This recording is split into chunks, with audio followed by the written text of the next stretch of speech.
معاشرے میں غربت ہے، جہالت ہے، بہت سے لوگ جو ہے وہ مسئلے بن کر اسی معاشرے سے اٹھتے ہیں، ان کے دل میں قوم کا درد ہوتا ہے، کرن ہوتی ہے، وہ یہ رفائی کام کرتے ہیں، لیکن ان کا کام کرنے کا جو انداز ہوتا ہے وہ اسلام کے مطابق نہیں ہوتا۔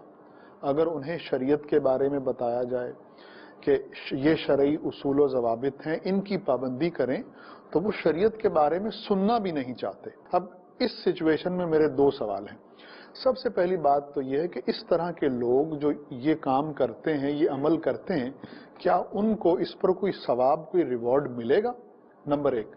اور نمبر دو کہ جو اس طرح کا ایٹیچیوڈ ہے، جو اس طرح کا رویہ ہے، جو شریعت کے بارے میں سننا بھی نہیں چاہتے، اگرچہ وہ نیکی کا کام کرنا چاہتے ہیں، تو یہ رویہ جو ہے وہ کیا قابل قبول ہے ہمارے ہاں؟ دیکھیں، پہلی بات کے بارے میں عرض کروں گا، جو یہ بات ہے نا کہ ان کو ثواب ملے گا یا نہیں، ٹھیک، کام اچھا کیا، غربت کا خاتمہ، جہالت کا خاتمہ، لوگوں کی پریشانیوں کا خاتمہ، روزگار مہیا کرنا، معذور بچے ہیں ان کی تعلیم و تربیت کا اہتمام کر دینا، ٹھیک، جو بچے جو ہے وہ اپنی غربت کی وجہ سے، اپنے حالات کی وجہ سے نہیں تعلیم حاصل کر سکتے، ان کے لیے اسکول بنا دینا، ان کے لیے ایجوکیشن سسٹم قائم کر دینا، دور دراز کے گاؤں دیہات کہ جہاں پر اساتذہ نہیں ملتے وہاں پر کچھ ایسا سسٹم بنا دینا، سارے کام جو ہے بڑے اچھے ہیں، ٹھیک، سارے کام بڑے اچھے ہیں۔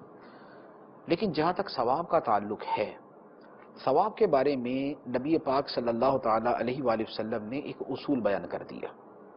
اصول یہ ہے انما الاعمال بالنیات وَلِكُلِّ امْرِئٍ مَّا نَوَىٰ، فرمایا کہ اعمال کے ثواب کا دار و مدار نیتوں پر ہے، اور ہر بندے کو وہی ملے گا جس کی اس نے نیت کی ہوگی۔ سبحان اللہ، لہذا جس نے ثواب کی نیت کی اسے ثواب ملے گا، ٹھیک، جس نے ثواب کے لیے وہ کام ہی نہیں کیا ٹھیک ہے، تو اللہ تعالیٰ سے کیوں ثواب دے؟ اللہ، جس نے خدا کے لیے کیا ہی نہیں ہے تو اللہ تعالیٰ سے ثواب بھی نہیں دے گا۔ اس نے کیا تھا اپنے نام کے لیے، اس نے کیا تھا مغرب سے Fame, پیسہ لینے کے popularity، لیے، جی، اس نے کیا تھا ایک بس اس کو درد ہے بس اس کے لیے، اللہ تعالیٰ کے حوالے سے تو اس کے ذہن میں کوئی تصور ہی نہیں تھا، ٹھیک، ثواب کے حوالے سے تو اس کے ذہن میں تھا ہی کچھ نہیں، تو اگر نہیں تھا تو پھر ثواب کوئی نہیں۔ ثواب کا دار و مدار نیت پر ہے کہ وہ کام اللہ تعالیٰ کے لیے کیا جائے، اللہ تعالیٰ کے لیے نہیں کیا تو پھر ثواب نہیں ہے، ایک بات۔ پھر دوسری بات اس کے ساتھ یہ کہ جب اس کے ساتھ یہ رویہ ہو کہ شریعت کی کوئی بات بتائی جائے کہ بھائی جو آپ کرنے جا رہے ہیں کیا آپ نے اس کے حوالے سے شرعی احکام معلوم کر لی ہے، ٹھیک، اور وہ بولے کہ بھائی شریعت کا تو نام بھی نہ لو، ٹھیک، اب ایسے جملے تو بعض اوقات ثواب تو دور کی بات ہے کسی اور ہی جگہ پہنچا دیں گے، اللہ، کہ جو بندہ شریعت کا نام سننا بھی پسند نہیں کرتا تو وہ شریعت کا انکار کر رہا ہے، شریعت اسلام کا نام ہے، جو اسلام کا انکار کر رہا ہے تو ثواب کس بات کا؟ ٹھیک، اس کے لیے تو دوسرا راستہ کھل گیا نا اس کے لیے۔ اچھا، اب اس کے ساتھ تیسری بات یہ کہ یہ کام کیسا اور اس کے ساتھ یہ رویہ کیسا، اس کے بارے میں یہ عرض کروں گا کہ دیکھیں کام کے حوالے سے تو میں نے عرض کیا بہت اچھا ہے، ٹھیک، لوگوں غریبوں کی مدد کرنا یہ تو دین اسلام کی بڑی بنیادی باتوں میں سے، کتنی صورتیں کتنی آیتیں اسی کے اوپر، جس میں مسکین کا، فقیر کا، یتیم کا اور مستحق کا، مسافر کا، پریشان حال کا ان کا تذکرہ ہے، ٹھیک، آیتوں کی آیتیں اس کے اوپر ہے، سینکڑوں آیتیں پڑھ سکتے ہیں ہم جس میں غریب کی مدد کرنے کا، فقیر کی مدد کرنے کا بیان کیا گیا، لہذا کام بہت اچھا ہے، ایک بات۔ دوسری بات یہ ہے کہ ایجوکیشن ہے یا روزگار مہیا کرنا ہے، یہ لوگوں کا بھلا ہے، یہ لوگوں کی خیر خواہی ہے، اور ہمارا دین نبی پاک علیہ الصلوۃ والسلام نے فرمایا الدین النصیحہ، سبحان اللہ، دین تو ہے ہی خیر خواہی کا نام، دین تو ہے ہی دوسروں کا بھلا کرنے کا نام، سبحان اللہ، تو دین کی تو جڑ بنیاد کے اندر یہ چیز داخل ہے کہ دوسروں کا بھلا کیا جائے، دوسروں کی خیر کی جائے۔ اسی طرح حدیث مبارک ہے، نبی پاک علیہ الصلوۃ والسلام نے فرمایا خیر الناس من ينفع الناس، سبحان اللہ، لوگوں میں بہترین وہ ہے جو لوگوں کو زیادہ نفع دینے والا ہے، سبحان اللہ، جو لوگوں کو نفع پہنچاتا ہے، ان کی غربت دور کرتا ہے، ان کو روزگار دیتا ہے، ان کو تعلیم دیتا، لوگوں کو نفع پہنچانا بہت اچھا ہے، لوگوں میں سب سے اچھا ہے وہ۔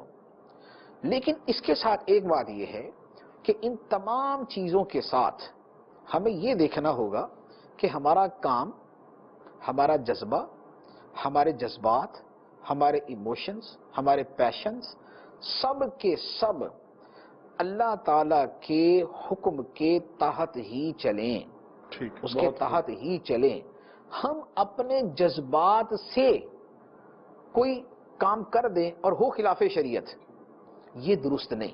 ٹھیک. اور بعض اوقات تو عقلی اعتبار سے بھی سمجھ آتا ہے، عقلی اعتبار سے بھی سمجھ آتا ہے کہ یہ درست نہیں. ایک غریب آدمی نے کسی امیر آدمی کی چوری کر لی. ٹھیک. ایک غریب آدمی امیر آدمی کی چوری کرے. اب کچھ تو وہ پاگل ہیں جو بولیں گے ٹھیک ہے، ان کا تو اعتبار ہی نہیں ہے، صحیح. لیکن ویسے پوچھا جائے کہ بھائی وہ امیر آدمی یہ کہہ رہا تھا کہ بھائی آپ میرے پاس آ کے کام کرو، میں آپ کو تنخواہ دوں گا. اس نے کام تو نہیں کیا، چوری کر لی. اب اس کے لیے کیا کریں؟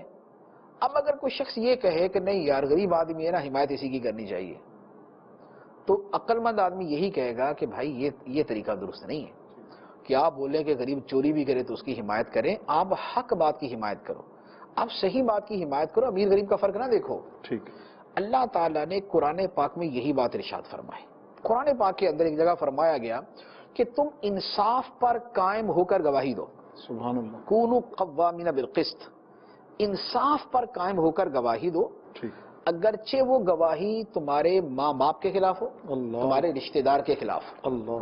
اچھا اب اتنی بات تو لوگ کہتے ہیں کہ چلو ٹھیک ہے یار، اگر ماں باپ غلط کرے تو ان کے خلاف ہی گواہی ہونی چاہیے، ان کے حق میں نہیں ہونی چاہیے. لیکن غربت والا جو معاملہ نا، اس میں بہت سارے جو ہے نا وہ بھٹک جاتے ہیں کہ نہیں یار غریب آدمی ہے، اس کی امیر کا بڑے بیڑا غرق کر دے وہ، لیکن غریب آدمی کی تائید کرنی. اللہ تعالیٰ نے فرمایا ان یکن غنیا اور فقیرا فاللہ اولی بہما، اللہ. جس کے خلاف گواہی ہے وہ امیر ہے یا غریب، تم نے غلط گواہی نہیں دینی، تم سے زیادہ اللہ ان کا خیر خواہ ہے. سبحان اللہ. سبحان اللہ. تم سے زیادہ اللہ تعالیٰ ان کے قریب ہے. لہٰذا امیر اور غریب کا فرق نہ دیکھو، صحیح کون ہے، حق پر کون ہے، اسے دیکھو. سبحان اللہ. تو ہمیں اللہ تبارک و تعالیٰ نے ایک کرائٹیرین دے دیا، ایک معیار دے دیا، ایک معیار دے دیا. وہ معیار کیا ہے؟ وہ ہے شریعت. فرمایا لِكُلٍّ جَعَلْنَا مِنْكُمْ شِرْعَةً وَمِنْهَاجًا، ہم نے تم میں سے ہر ایک کے لیے، مراد ہر امت کے لیے، جتنی امتیں آج تک گزری آدم علیہ السلام سے لے کر آج تک، فرمایا ہم نے تم میں سے ہر ایک کے لیے ایک شریعت بنائی اور ایک راستہ بنایا. سبحان اللہ. وہ راستہ شریعت ہی. ٹھیک. تو ہم نے تم میں سے ہر ایک کے لیے شریعت بنائی، اس شریعت کے راستے پر چلنے والے کو ہی نجات ملے گی. سبحان اللہ. اس پر چلنے والا ہی خدا کی بارگاہ میں مقبول ہوگا. محض اپنے جذبات کے پیچھے، محض اپنے جذبے کے پیچھے لگ کے اگر کوئی آدمی کچھ کرے گا تو یہ طرز عمل درست نہیں ہوگا. ہمیں اللہ تعالیٰ نے حکم دیا اطیعوا اللہ و اطیعوا الرسول، اللہ کی اطاعت کرو، اللہ کے رسول کی اطاعت کرو. تو ہم نے ہمارے جذبات جیسے بھی ہوں، ہمارا جذبہ جیسا بھی ہو، ہمارا کام جو بھی ہو، اگر وہ شریعت کے احکام کے مطابق ہے تو ٹھیک ہے، ورنہ ہو سکتا ہے کہ وہ کام جو لوگوں کے بھلے پر مشتمل ہے ہمارے لیے جہنم میں جانے کا سبب بن جائے. اللہ. اللہ. جیسے میں اس کی مثال عرض کرتا ہوں، ہمارے پاس بڑی مثالیں آتی ہیں دارالفتہ کے اندر. بہت سے لوگ غریبوں کے لیے زکوٰۃ جمع کرتے اور ان کے علاج پہ خرچ کرتے. پیسہ آیا بغیر اس کے کہ وہ اس غریب آدمی کی ملک میں دیا جائے. ٹھیک ہے. جو کہ شرعی طریقہ جو شرعی طریقہ ہے کہ زکوٰۃ میں غریب کو مالک بنانا ضروری ہے. مالک نے اس کو بنایا، خود ہی اپنی طرف سے ڈاکٹر کی فیس دے دی، ہاسپٹل کا بل ادا کر دیا، دوائیوں کو پیسے دے دیے اور اس بندے کو فارغ کر دیا. اب یہ زکوٰۃ کا پیسہ کسی بھی جگہ شرعی اعتبار سے فقیر کی، غریب کی ملک میں نہیں آیا، یہ زکوٰۃ کو ضائع کر دیا، یہ زکوٰۃ کو برباد کر دیا، یہ زکوٰۃ ادا ہی نہیں ہوئی، یہ زکوٰۃ ادا نہیں ہوئی. اب کرنے والے نے کروڑوں یا ہو سکتا اربوں روپیہ جمع کیا ہو. ہاسپٹلز کتنا جمع کرتے ہیں، جو چیریٹی والے ہاسپٹل ہیں وہ کتنا جمع کرتے ہیں، کروڑوں اربوں روپیہ جمع کیا، لیکن شریعت کے حکم پہ عمل نہیں کیا تو ہزاروں لوگوں کی زکوٰۃ کو برباد کر دی.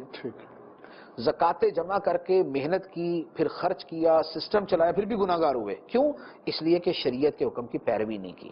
تو لہذا شریعت کا حکم جو ہے وہ سب سے مقدم ہے. تو وہ لوگ کہ جو رفاہی کام کرتے ہیں، تعلیم کے نام پہ، غربت کے نام پہ، روزگار کے نام پہ یا کسی اور چیز کے نام پہ، ان کے لیے سب سے پہلی بات شریعت کا علم حاصل کرنا اور پھر اس کے مطابق چلنا ہے. اگر شریعت کا علم حاصل نہیں کریں گے، اس کا نام نہیں سنیں گے، اس کے مطابق نہیں چلیں گے تو ثواب نہیں ملے گا، الٹا گناہ ملے گا.